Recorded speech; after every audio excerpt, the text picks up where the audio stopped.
ఒక చిన్న గ్రామం, ఒక సాధారణ కుటుంబం. హర్యానా రాష్ట్రంలో పానిపట్ జిల్లా దగ్గర ఖాంద్రా అనే ఒక చిన్న గ్రామం ఉంది. ఆ గ్రామం చాలా సాదా. పచ్చని పొలాలు, మట్టి దారులు, ఉదయాన్నే వినిపించే కోడికూకలు. అక్కడే 1997 డిసెంబర్ 24న ఒక సాధారణ కుటుంబంలో ఒక అబ్బాయి పుట్టాడు. అతని పేరు నీరజ్ చోప్రా. తండ్రి సతీష్ కుమార్ చోప్రా, తల్లి సరోజ్ దేవి. వాళ్ళు ధనవంతులు కాదు, కానీ కష్టపడేవారు, నిజాయితీగా జీవించేవారు. నీరజ్ కూడా ఇతర పిల్లలలాగే స్కూల్కు వెళ్ళేవాడు, ఆడుకునేవాడు. కాని ఒక విషయానికి మాత్రం భిన్నంగా ఉండేది. అతను చిన్నప్పుడే కాస్త బొద్దుగా ఉండేవాడు. ఎగతాళి మాటలు, మౌనంగా భరించిన నొప్పి. స్కూల్లో పక్కింటి పిల్లల్లో కొంతమంది నీరజ్ను చూసి నవ్వేవారు. ఎంత లావుగా ఉన్నాడురా, ఇతను పరుగెత్తలేడు, ఆటలు ఇతనివల్ల కాదు. ఈ మాటలు నీరజ్ గుండెల్లో బలంగా దెబ్బ కొట్టేవి.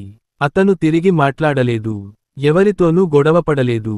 కాని రాత్రి ఒంటరిగా ఉన్నప్పుడు ఆ మాటలు గుర్తొచ్చి చాలా బాధపడేవాడు. అతని మనసులో ఒక ప్రశ్న తిరిగేది, నేను నిజంగానే పనికిరానివాడినేనా? తండ్రి తీసుకున్న ఒక చిన్న నిర్ణయం. ఒకరోజు తండ్రి గమనించాడు, నీరజ్ మౌనంగా మారిపోయాడు. ముఖంలో నవ్వు తగ్గింది. అప్పుడు తండ్రి నిశ్శబ్దంగా చెప్పాడు, నీరజ్, నువ్వు ఇలా ఉండకూడదు, నువ్వు బలంగా మారాలి. ఆ మాటలతోనే అతడిని ఒక వ్యాయామశాలకు, జిమ్ తీసుకెళ్లాడు. అది ఒక చిన్న జిమ్, పెద్ద సౌకర్యాలు లేవు. కాని అది నీరజ్ జీవితంలో మొదటి పెద్ద మలుపు, మొదటి కష్టం, మొదటి మార్పు. జిమ్లో మొదట నీరజ్ చాలా ఇబ్బంది పడ్డాడు. చేతులు నొప్పి, కాళ్ళు నొప్పి, చెమటలు. కొన్నిసార్లు వదిలేయాలని అనిపించింది. కాని తండ్రి మాటలు గుర్తొచ్చాయి, నువ్వు బలంగా మారాలి. అందుకే ప్రతిరోజు వెళ్ళాడు. కొద్ది రోజుల్లోనే అతని శరీరంలో మార్పు వచ్చింది. కాని అసలు మార్పు అతని మనసులో వచ్చింది. శివాజీ స్టేడియం ఒక కొత్త ప్రపంచం. ఒకరోజు నీరజ్ పానిపట్లోని శివాజీ స్టేడియంకు వెళ్ళాడు. అక్కడ కొంతమంది అథ్లెట్లు ఒక పొడవైన కర్రను చాలా దూరంగా విసురుతున్నారు. అది జావెలిన్. నీరజ్ ఆగిపోయాడు, చూస్తూనే ఉన్నాడు. ఇది కూడా ఒక ఆటనా? ఇంత దూరం ఎలా విసురుతున్నారు? అతని కళ్లలో కొత్త కల మెరిసింది. మొదటి త్రో, మొదటి గుర్తింపు. స్టేడియంలో ఉన్న కోచ్ జైవీర్ చౌదరి నీరజ్ను గమనించాడు. ఆయన అడిగాడు, నువ్వు ఒకసారి విసిరి చూస్తావా? నీరజ్ భయపడ్డాడు, కాని ప్రయత్నించాడు. జావెలిన్ గాల్లోకి వెళ్ళింది. దూరం పెద్దగా కాదు, కాని కోచ్ ఆశ్చర్యపోయాడు. ట్రైనింగ్ లేకుండా ఇంత విసిరావంటే నీలో ప్రతిభ ఉంది. అది నీరజ్ జీవితంలో మొదటి నిజమైన ప్రోత్సాహం, సౌకర్యాలు లేని సాధన. అప్పటినుంచి నీరజ్ రోజూ స్టేడియానికి వెళ్ళేవాడు. కాని సమస్యలు చాలా. మంచి షూస్ లేవు, సరిగ్గా జావెలిన్ లేదు, ప్రత్యేక కోచ్ లేదు. కాని అతనికి ఒకటే తెలుసు, నాకు ఇది కావాలి. నేల మీద పడిపోయాడు. చేతులు గాయపడ్డాయి, కాళ్ళు నొప్పి పెట్టాయి. కాని ప్రతిరోజు మళ్లీ లేచాడు. చిన్న విజయాలు, పెద్ద నమ్మకం. కొన్ని నెలల తర్వాత జిల్లా స్థాయి పోటీ వచ్చింది. నీరజ్ పాల్గొన్నాడు. ఫలితం కాంస్య పతకం.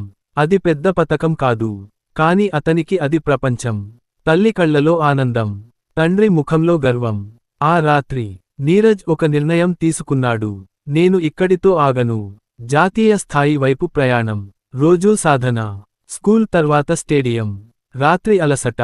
టీవీలో ప్రపంచ అథ్లెట్ల వీడియోలు చూశాడు. వాళ్ల స్టైల్ను గమనించాడు, అనుకరించాడు. అతని త్రోలు ఇప్పుడు ఇంకా దూరంగా వెళ్ళాయి. 40 మీటర్లు, 55 మీటర్లు, 68 మీటర్లు. జాతీయ జూనియర్ పోటీల్లో అతను స్వర్ణ పతకం గెలిచాడు. అతని పేరు మొదటిసారి పెద్దగా వినిపించింది. పాటియాలా కొత్త జీవితం. నీరజ్ను నేషనల్ ఇన్స్టిట్యూట్ ఆఫ్ స్పోర్ట్స్, పాటియాలాకు పంపించారు. ఇక్కడ ట్రైనింగ్ చాలా కఠినం. ఉదయం తెల్లవారుజామున లేవాలి. పరుగులు, బరువులు, త్రోలు. రోజంతా శరీరం నొప్పి. చాలామంది వదిలేశారు. కాని నీరజ్ కాదు. ప్రపంచం ఆశ్చర్యపోయిన రోజు 2016. 2016లో నీరజ్ వరల్డ్ అండర్-20 ఛాంపియన్షిప్కి వెళ్ళాడు.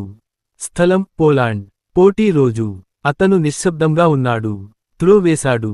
86.48 మీటర్లు. ప్రపంచ జూనియర్ రికార్డు.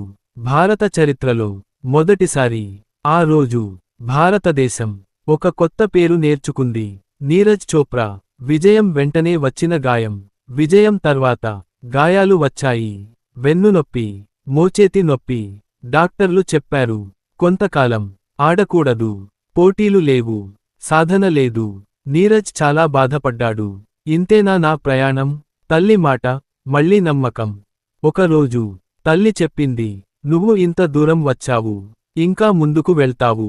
ఆ మాటలు నీరజ్ గుండెల్లో నమ్మకం నింపాయి. మళ్ళీ రిహాబిలిటేషన్, మళ్ళీ సాధన, తిరిగి లేచిన ఛాంపియన్. చాలా నెలల తర్వాత నీరజ్ మళ్ళీ జావెలిన్ పట్టుకున్నాడు. భయం ఉంది, కానీ సంకల్పం ఎక్కువ. మెల్లిగా అతను మళ్లీ ఫామ్లోకి వచ్చాడు. ఒలింపిక్స్ పెద్ద కల నీరజ్ ముందు.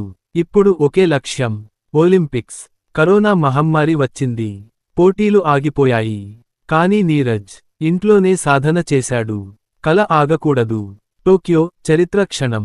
ఆగస్టు 7, 2021. Tokyo stadium. దేశం మొత్తం టీవీల ముందు.